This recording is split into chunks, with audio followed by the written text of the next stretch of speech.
सुप्रभात प्रिय विद्यार्थियों। पहले हमने दूसरी कविता के 2 काव्यांशों का अध्ययन किया था।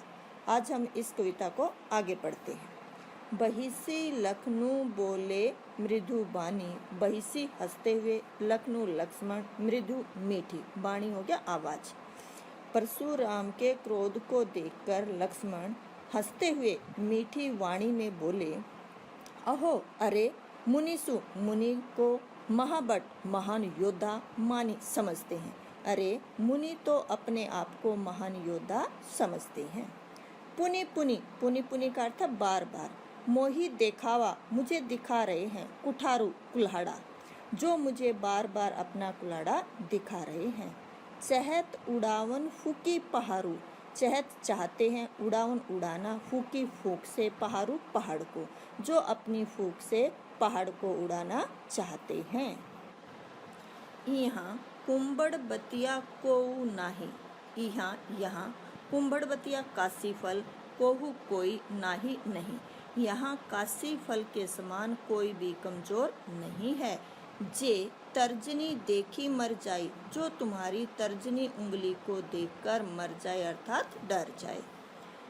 देखे कुठारू सरासन बाना, देखी देखकर, कुठारू कुल्हाड़ा, सरासन धनुष, बाना बाण। मैंने तुम्हारे कुल्हाड़े और धनुष बाण को देखकर ही मैं कुछ कहा सहित अभिमाना, मैंने जो कुछ भी अभिमान सहित कहा। अब हम इसके पीछे से लेंगे कि मैंने जो कुछ भी अभिमान सहित कहा वह तुम्हारे कुल्हाड़े और धनुष बाण को देखकर ही कहा है। भृगु सूत समझुई जनेऊ बिलोकी, भृगुसुत भृगु का पुत्र समझी समझकर, जनेऊ बिलोकी जनेऊ धारण किया हुआ देखकर। जो कुछ कहूँ सो ऋषि रोकी, ऋषि होता क्रोध, आप जो कुछ भी कहेंगे मैं अपना क्रोध रोककर सुन लूँगा। अब मैं आपको भृगु का पुत्र समझकर और जनेऊ धारण किया हुआ देखकर आप मुझे जो कुछ भी कहेंगे मैं अपना क्रोध रोककर सहन कर लूँगा। सूर देवता, महिषुर ब्राह्मण, हरिजन प्रभुभक्त, अरु गाय और गाय पर। देवता ब्राह्मण प्रभुभक्त और गाय पर, हमरे कुल इन्हीं पर न सुराई, सुराई होती वीरता, हमारे कुल में इन पर वीरता नहीं दिखाई जाती। बंधे पापू अपकीर्ति हारे, बंधे पापू इनको मारने से पाप लगता है। अपकीर्ति अपयश, हारे हारने से, और इनके द्वारा हारने से अपयश की प्राप्ति होती है। मारतु पापरी तुम्हारे, मारतु मारे हे मुनि, यदि आप मुझे मारेंगे तब भी मैं आपके पैर ही पड़ूंगा। कोटि कुलसी सम वचन तुम्हारा, आपका एक एक वचन ही करोड़ों वज्र के समान है। व्यर्थ धरु धुन बाण कुठारा, और तुमने व्यर्थ में ही धनुष बाण और इस फरसे को अर्थात कुल्हाड़े को धारण किया हुआ है। जो बिलो की अनुचित केहू क्षमु महामुनि धीर, हे मुनि मैंने आपके धनुष बाण और फरसे को देखकर जो कुछ भी अनुचित कहा हो तो हे धैर्यशाली महामुनि मुझे क्षमा कीजिए। धीर का अर्थ होता धैर्यशाली। सुनी सरोस भृगु वस मणि, बोले गिरा गंभीर, सुनी सुनकर सरोस क्रोध सहित, भृगुवंशी भृगुवंश के भृगुवंशी मुनि परशुराम क्रोध सहित गंभीर वाणी में बोले, अर्थात लक्ष्मण की व्यंग्यात्मक बातों को सुनकर भृगुवंशी मुनि परशुराम क्रोध सहित गंभीर वाणी में बोले। आइए काव्यांश से संबंधित प्रश्नों को समझें। पहला प्रश्न है, प्रस्तुत काव्यांश में किस रस का प्रयोग किया गया है? प्रस्तुत काव्यांश में वीर रस का प्रयोग किया गया है क्योंकि यहाँ पर लक्ष्मण की वीरता का वर्णन है। दूसरा क्वेश्चन है, लक्ष्मण ने अपने वंश की क्या विशेषता बताई? लक्ष्मण ने अपने वंश की यह विशेषता बताई कि उनके वंश में देवता, ब्राह्मण, प्रभुभक्त और गाय पर वीरता नहीं दिखाई जाती। तीसरा है, देवता, ब्राह्मण, प्रभुभक्त और गाय पर वीरता क्यों नहीं दिखाई जाती? देवता, ब्राह्मण, प्रभुभक्त और गाय पर वीरता इसलिए नहीं दिखाई जाती क्योंकि इनका वध करने से पाप लगता है और इनसे हारने पर अपयश मिलता है। अगला क्वेश्चन, लक्ष्मण ने परशुराम द्वारा शस्त्र धारण को व्यर्थ क्यों बताया है? उत्तर है, परशुराम के वचन ही करोड़ों वज्र के समान कठोर अर्थात घातक हैं। अतः लक्ष्मण ने धनुष, बाण, फरसा आदि शस्त्रों को धारण करना व्यर्थ बताया है। अगला है, प्रस्तुत कविता को किस मूल ग्रंथ से लिया गया है? प्रस्तुत कविता को रामचरितमानस के बालकांड से लिया गया है। प्रस्तुत पंक्तियों का वक्ता कौन है? प्रस्तुत पंक्तियों का वक्ता लक्ष्मण है। अगला है, यहाँ कुंभड़ बतिया को नहीं, जे तर्जनी देखी मर जाए, से कवि का क्या आशय है?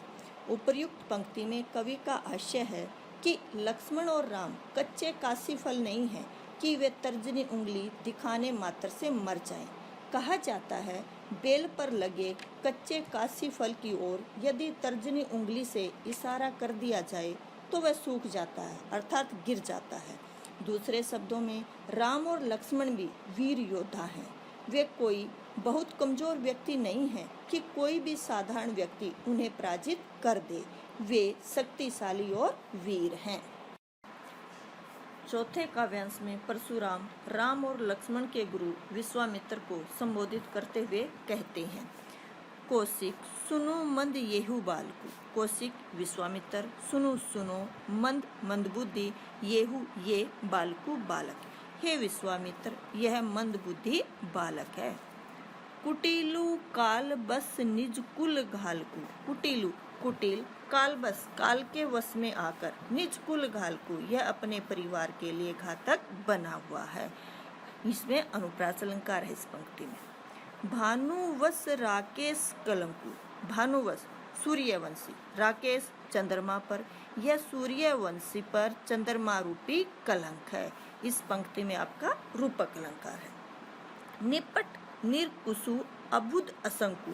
निपट मूर्ख, निर्कुशु को मनमानी करने वाला, अबुधु नासमझ, असंकु शंका रहित। यह मूर्ख, मनमानी करने वाला, नासमझ और शंका रहित है।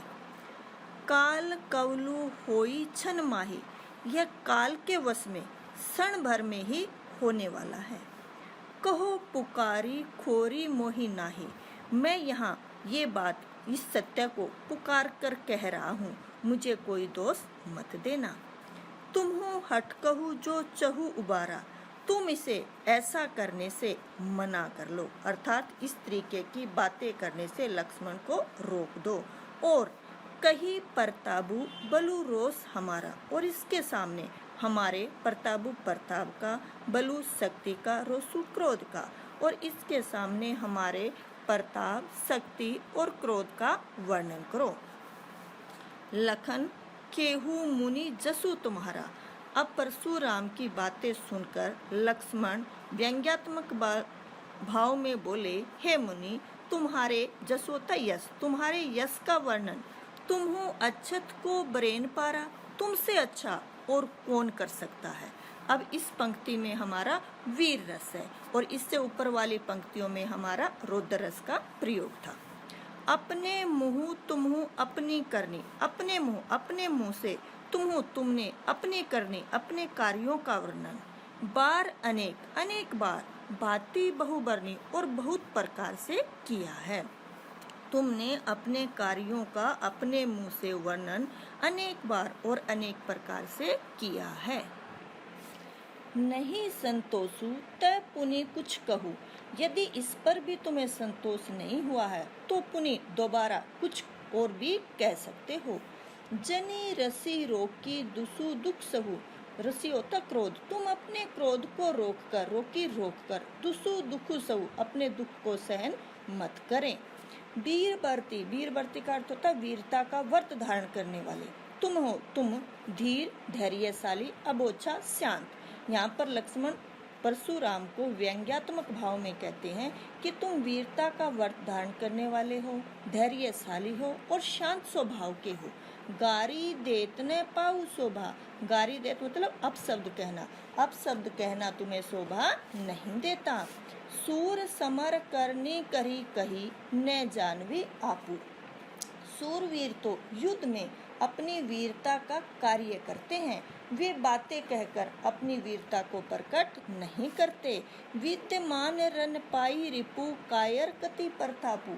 शत्रु को युद्ध में सामने पाकर कायर ही अपनी वीरता की डींगों का हाँकते हैं, अर्थात कायर व्यक्ति अपने कार्यों का वर्णन करते हैं। आइए काव्यांश से संबंधित प्रश्नों को समझें। संवादों से कथन को कौन सा गुण प्राप्त हुआ?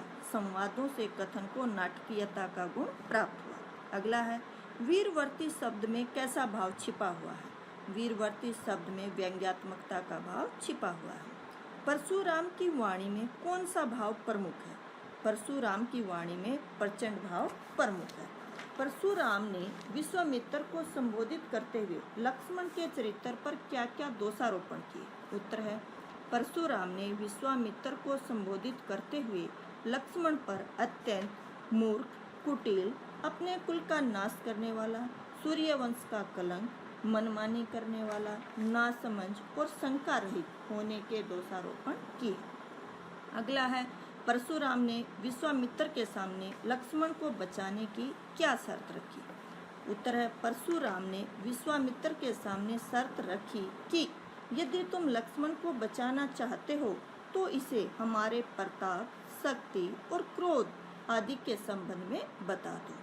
अगला है, लक्ष्मण ने परशुराम को किस प्रकार चुनौती दी? लक्ष्मण ने परशुराम से कहा कि सच्चा वीर युद्ध के मैदान में अपनी वीरता को सिद्ध करता है, केवल अपनी वीरता की डींगे नहीं हाँकता। युद्ध में शत्रु को सामने पाकर केवल कायर ही अपनी प्रताप की डींगे हाँकता है। अगला है, कौशिक शब्द किसके लिए प्रयुक्त हुआ है? कौशिक शब्द विश्वामित्र के लिए प्रयुक्त हुआ है। अगला है, मंद येहू बालकु किसे कहा गया है? मंद येहू बालकु लक्ष्मण को कहा गया है।